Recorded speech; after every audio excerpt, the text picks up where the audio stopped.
қараймын дер төмен қаратып қойдым. Хейтерларым комментке күліп, көттерін ашып күліп алыңдар маған. Бұндай күн келе бермейді.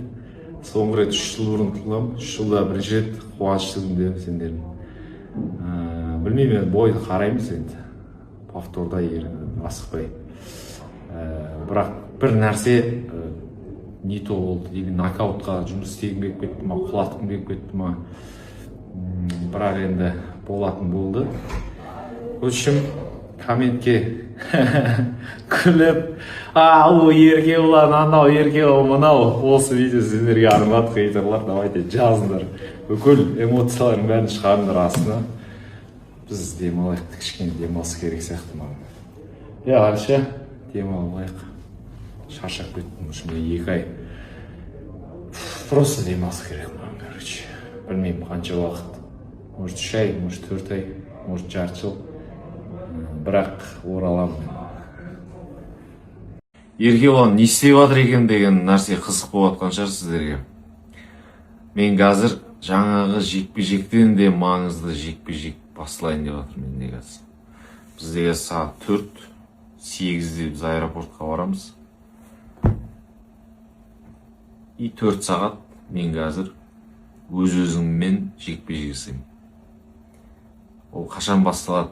Осында жеңіліс тапқан кезде, неважно, бой болсын, басқа, любой адамда, бизнеста болсын, өмірде болсын, бір жеңіліс табасын, и сен жалғыз өзің қаласың да, келесің жалғыз өзің.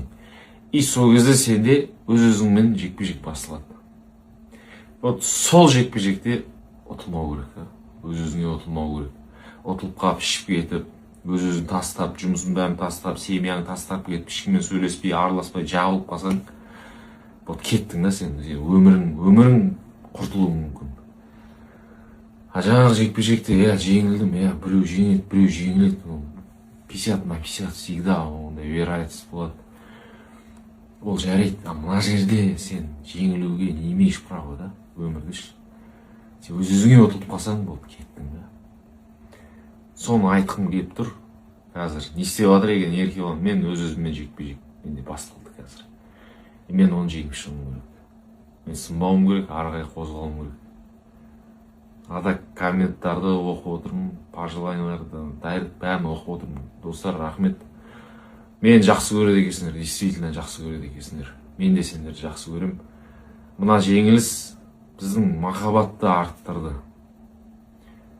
Мен ойлап жүретінім, мен ұтылып қалсам, басым атшады, үйдет жоқ. Бәрі қолдап жатыр, рахмет. Менің махаббатым сендерге деген артты. Достар,